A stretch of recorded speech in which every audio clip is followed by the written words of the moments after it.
ในพระสูตรสัพพุริสธรรม7ประการเนี่ยคือธรรมัญญูนี่เนาะธรรมัญญูนี่คือฮู้จักธรรมเนาะฮู้จักธรรมนี่พระศาสดาทรงตรัสถึงภิกขุในธรรมในนี้นี่ฮู้จักธรรมคือสุตตาสุตตานี่คือพระสูตรทั้งหลายเนาะสุตตาเคยยะนะไวยากรณะคาถาอุทานอิติวุตกาสาธกาอภุตธรรมแล้วก็เวทนาเนาะเส้นมีคำว่าสุตตาเริ่มต้นเนาะสุตตานี่เว้าถึงพระสูตรต่างๆที่พระองค์ทรงตรัสไว้เนาะสุตตาเนี่ยส่วนเคยยะนี่พระสูตรที่มีคาถาผสมเนาะในบางพระสูตรนี่พระองค์จะตัดคาถาเป็นท้ายพระสูตรจังซี่เรียกเคยยะเนาะส่วนไวยากรณะเนี่ยเป็นพระสูตรที่พระองค์ได้ชี้แจงได้จำแนกแจกแจงเนาะเรียกไวยากรณะส่วนคาถาเนี่ยเว้าถึงคาถาที่พระองค์ทรงกล่าวทรงตรัสเป็นคาถาเช่นบางพระสูตรก็มีคาถาท้ายพระสูตรจังซี่นะแล้วก็อุทานคำอุทานนี่นะคาถาอุทานอิติวุตกาคำว่าอิติวุตกาเนี่ยคือเป็นบทธรรมที่พระศาสดาทรงกล่าวถึงอุเทศเช่นในพัทเทกรตสูตรเนาะเว้าถึงภูมิราตรีหนึ่งเจริญนะพระองค์ทรงยกทรงแสดงอุเทศแล้วก็วิพังค์เนาะวิพังค์นี่คือเป็นการจำแนกลงไปจังซี่นะจำแนกลงไปเนาะคือกล่าวถึงอุเทศเนี่ยยกอุเทศขึ้นก่อนยกอุเทศเช่นว่าบุคคลคำนึงถึงสิ่งที่ล่วงไปแล้วด้วยอาได้นะบุคคลคำนึงถึงสิ่งที่ยังมาบ่ถึงสิ่งที่เป็นอดีตก็จากไปแล้วนี่นะลักษณะอุเทศเนาะแต่พระองค์ก็ทรงจำแนกแต่ละอย่างว่าบุคคลคำนึงถึงสิ่งที่ล่วงไปแล้วเนี่ยเป็นอย่างใดจังซี่พระองค์ทรงจำแนกเรียกว่าวิพังค์เนาะลักษณะอิติวุตกาเนาะส่วนสาธกานี่มันสาลกเรื่องสาลกเว้าถึงเรื่องเกี่ยวกับพระพุทธเจ้าในสมัยที่พระองค์ยังเป็นโพธิสัตว์จังซี่เนาะอย่างสาลกอภุตธรรมนี่คือเว้าถึงธรรมที่น่าอัศจรรย์มีหลายประการที่พระศาสดาตรัสไว้อภุตธรรมส่วนเวทันดานี่เว้าถึงพระสูตรที่พระศาสดาทรงตัดถามแล้วภิกขุทั้งหลายตอบจังซี่หรือว่าภิกขุทั้งหลายทูลถามพระผู้มีพระภาคตรัสตอบจังซี่หรือว่าเทวดาทั้งหลายทูลถามพระผู้มีพระภาคตรัสตอบลักษณะนี้เนาะเช่นพระศาสดาตรัสว่าภิกขุทั้งหลายฮู้เที่ยงหรือบ่เที่ยงนี่ภิกขุทั้งหลายก็กราบทูลว่าบ่เที่ยงพระองค์บ่เจริญสินะสิ่งใดบ่เที่ยงสิ่งนั้นเป็นทุกข์หรือเป็นสุขหนอเป็นทุกข์พระองค์บ่เจริญสิ่งใดบ่เที่ยงเป็นทุกข์มีความเปลี่ยนแปลงเป็นธรรมดาควรหรือที่จะตามเห็นสิ่งนั้นว่านั่นของเฮานั่นเป็นเฮานั่นเป็นตัวตนของเฮาบ่ควรเห็นอย่างนั้นพระองค์บ่เจริญจังซี่นะเรียกว่าเวทันละคือเป็นพระสูตรที่พระองค์ทรงเว้าถึงการถามตอบเนาะลักษณะนี้เรียกว่าในธรรมวินัยที่พระศาสดาทรงแสดงทรงตรัสไว้เนี่ยมันมีหลายประการเนาะแต่หนึ่งในนั้นก็เว้าถึงพระสูตรต่างๆเรียกว่าสุตตาเนาะมาเวลาเฮาเอาคำสอนของพระศาสดามาแสดงเนี่ยก็อิงใส่ธรรมเหล่านี้ว่าซั่นเถาะเห็นนะว่าพระองค์ทรงตรัสบทธรรมนี้ในพระสูตรนี้เพราะว่ามีชื่อพระสูตรเด้เส้นเว้าถึงอานิสงส์การเดินจงกรมจังกรรมสูตรจังซี่ลักษณะนี้นะเว้าถึงการเจริญส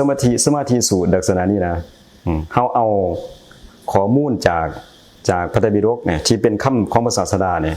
มาเป็นตัวอ้างอิงว่าซั่นเถาะว่าธรรมบทนี้ได้มาจากพระสูตรนี้ธรรมบทนี้ได้มาจากพระสูตรนี้อย่างนี้เป็นต้นนะเพราะว่าพระองค์ได้บัญญัติไว้แล้วลักษณะนี้นะเข้าใจบ่นั่นแหละส่วนที่เป็นพระสูตรก็เป็นพระสูตรเห็นนะคือต้องจำแนกไปตามสุตตาเนี่ยก็เว้าถึงพระสูตรเคยยะจังซี่เนาะพระสูตรเหมือนกันแต่มีคาถาผสมสินะไวยากรณะนี่เว้าถึงบทธรรมที่พระองค์ทรงจำแนกแจกแจงนะขยายความว่าซั่นเถาะเนาะไวยากรณะนี่คาถาสิถึงคาถาที่พระองค์ทรงตัดเป็นคาถาอุทานคำอุทานเนาะเส้นคำอุทานเนี่ยเส้นความดีคนดีเฮ็ดได้ง่ายความดีคนชั่วเฮ็ดได้ยากความชั่วคนชั่วเฮ็ดได้ง่ายความชั่วพระอริยเจ้าทั้งหลายกระทำได้ยากจังซี่เป็นต้นนี่ลักษณะอุทานอุทานแล้วก็อิติวุตกามันกับได้กล่าวไว้สาธกาคือสาวกอภุตธรรมที่น่าอัศจรรย์แล้วก็เวทันละเว้าถึงธรรมที่พระองค์ทรงตรัสถามและตอบหรือว่าภิกขุทั้งหลายทูลถามภิกขุบางองค์ทูลถามฤทธิเทวดาทูลถามพระศาสดาก็ตรัสตอบจังซี่นะธรรมัญญูฮู้จักธรรมเนาะ พระองค์ทรงตรัสถึงภิกขุที่ทำในนี้ผู้จักทำคือสุตตาเคยยะวิญญากรณะคาถาอุทานิติวุติกาสาตกาพุทธธรรมเวทันดาถ้าภิกขุบ่ฮู้จักทำคือสุตตาเคยยะวิญญากรณะคาถาอุทานิติวุติกาสาตกาพุทธธรรมเวทันดาเฮาก็บ่กล่าวว่าเป็นธรรมัญญูเห็นบ่แต่พอภิกขุฮู้จักทำคือสุตตาเคยยะวิญญากรณะคาถาอุทานิติวุติกาสาตกาพุทธธรรมเวทันดาเฮาจึงกล่าวว่า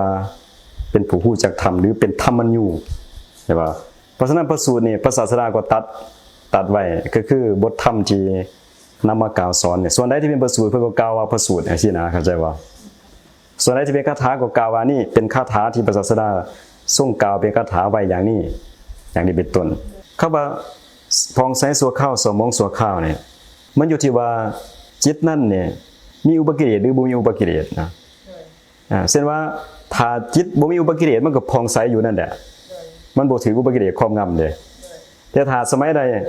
ถืออุปกิเลสครอบงำเช่นนิวรณ์หาครอบงำเป็นต้นนี่จิตนั้นก็เศร้าหมองถ้าครอบงำดนก็เศร้าหมองดนมันอยู่ที่ว่ามีอุปกิเลสหรือบ่มีอุปกิเลสมันอยู่จุดนั้นเนาะบ่ได้กำหนดว่าสัวข้าวหรือดนมันอยู่ที่ว่าสมัยใดถืออุปกิเลสครอบงำจิตก็เศร้าหมองในเวลานั้นสมัยใดบ่มีอุปกิเลสครอบงำจิตก็ผ่องใสในเวลานั้นบัดนี้อยู่ที่ว่าเฮาเนี่ยเฮาสำละอุปกิเลสได้สำใดละอุปกิเลสได้สำใดอีกบางคนก็ถือนิวรณ์ครอบงำอยู่แม่นบ่จิตก็เศร้าหมองอยู่จังซี่เพราะว่านอกจากนิวรณ์หาแล้วเนี่ยธรรมที่เป็นอุปกิเลสของจิตเนี่ยพระศาสดาก็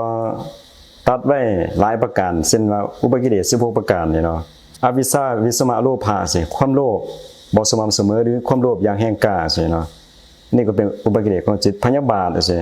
โกฏะความโกรธอุปานาหะการผูกโกรธสิมัคคะการลบหลู่คุณทานสิ